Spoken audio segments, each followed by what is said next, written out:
अच्छा जी, जैसे कि आपने पढ़ा था कि समस्थानिक होते हैं और उसी तरह से क्या होते हैं, समभारिक भी होते हैं। समस्थानिक में क्या होता था कि जो उनका परमाणु क्रमांक था वो तो क्या होता था भाई, समान होता था, लेकिन उनकी जो द्रव्यमान संख्या थी वो क्या होती थी, भिन्न भिन्न होती थी। यहाँ पे जस्ट उल्टा, उसका क्या रहेगा, उल्टा रहेगा। यहाँ पे क्या होगा मेरे भाई, यहाँ पे परमाणु क्रमांक तो अलग अलग रहेगा, लेकिन उनकी द्रव्यमान संख्या क्या हो जाएगी भाई मेरे, बराबर हो जाएगी। यानी कि ऐसे तत्व जिनके परमाणु क्रमांक तो यहाँ पे भाई मेरे क्या होते हैं, भिन्न होते हैं, लेकिन जो द्रव्यमान संख्या होती है वो क्या होती है, समान होती है। वो क्या कहलाते हैं, समभारिक कहलाते हैं। ठीक है जी। अब आपको एक बात यहाँ पे ध्यान रखनी है कि सर यदि परमाणु क्रमांक की बात आ जाए, ठीक है जी, एक तो बात रहेगी किसकी, परमाणु क्रमांक की, और दूसरी बात रहेगी भाई मेरी किसकी, द्रव्यमान की। यदि परमाणु क्रमांक की बात आए तो आप एक बात ध्यान रखना, परमाणु क्रमांक जो रहेगा वो किससे संबंधित रहेगा, तो आप ध्यान रखिएगा रासायनिक गुणों से ये संबंधित रहेगा।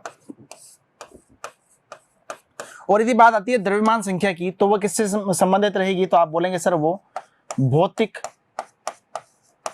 गुणों से संबंधित रहेगी। यानी कि जो परमाणु क्रमांक है वो तो रासायनिक गुण से संबंधित रहेगा, और जो द्रव्यमान संख्या रहेगी वो किससे संबंधित रहेगी भाई मेरे, भौतिक गुण से संबंधित रहेगी। अब इन संबंध से क्या मतलब है, आइए देखिए।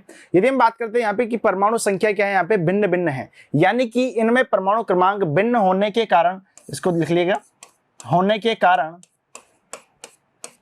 इनके जो रासायनिक गुण हैं वो भी क्या होते हैं भाई मेरे, यहाँ पे भिन्न भिन्न होते हैं। यानी कि बात बिल्कुल सही बताइए कि सर परमाणु क्रमांक किससे रिलेट कर रहा है, रासायनिक गुण से रिलेट कर रहा है।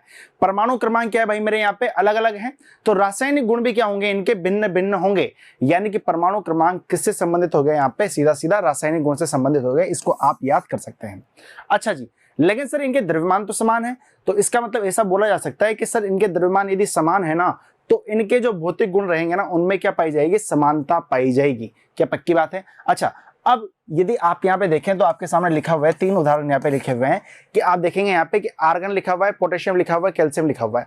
अच्छा, यदि मैं इनके परमाणु क्रमांकों की बात करूंगा तो 18, 19 और 20, और इनके यदि द्रव्यमान संख्या की बात करूंगा तो 40, इसकी 40 लिखी हुई है, इसकी 40। अब आप ऐसे मत सोचना कि सर इन तीनों की 40 होती है क्या, कुछ ऐसे पाए जाते हैं, जैसे कि मान लीजिए आपको पता है कि जो कार्बन भी होता है ना वो C612 का भी पाया जाता है और 14 वाला भी पाया जाता है, दोनों तरह के कार्बन पाए जाते हैं। उसी प्रकार से आर्गन, पोटेशियम, कैल्शियम इस तरह के पाए जा सकते हैं। ठीक है जी, यहाँ पे सिर्फ आपको एक रिप्रेजेंटेशन दिया है, एक प्रदर्शन, एक चीज प्रदर्शित की है कि द्रव्यमान संख्या क्या है, यहाँ पे समान है, और यहाँ पे जो इनका परमाणु क्रमांक है वो क्या है मेरे भाई, यहाँ पे भिन्न है।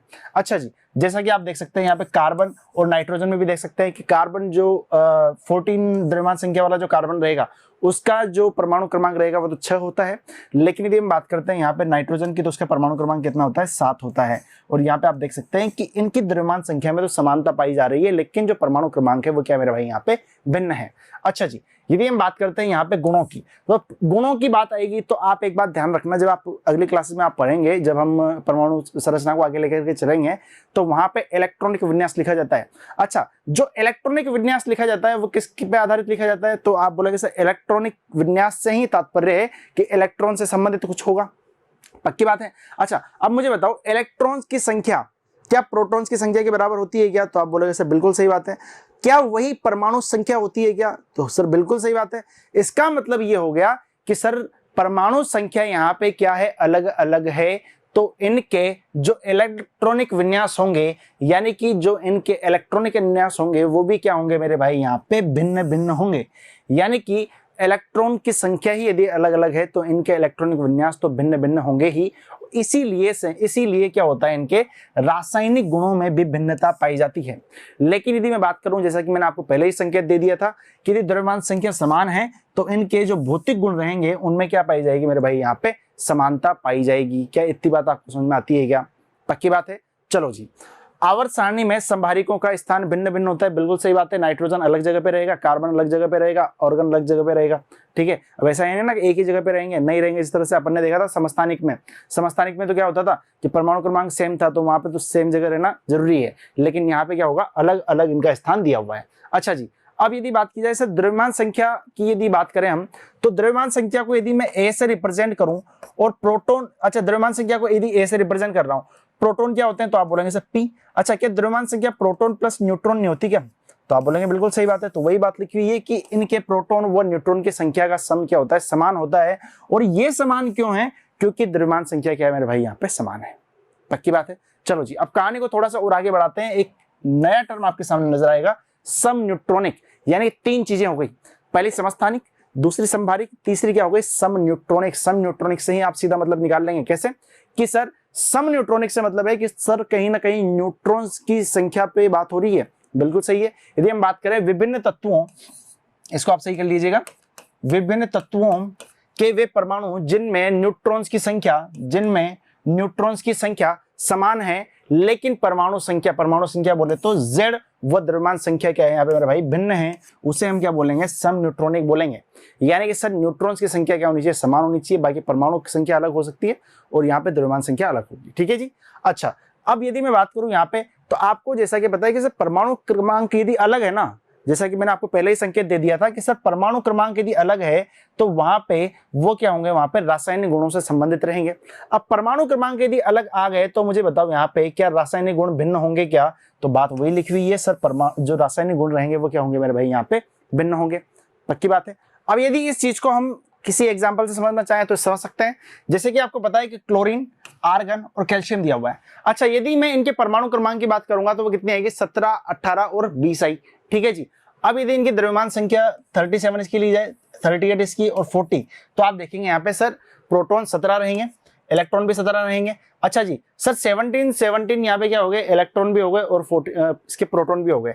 और मुझे पता है जो यहाँ पे द्रव्यमान संख्या को मैं A मानूं, प्रोटॉन की संख्या को P मानूं और न्यूट्रॉन को यदि मैं N मानूं, तो यहाँ पे भाई कितना आ जाएगा, देखेंगे आप कि सर प्रोटॉन कितना है 17 है।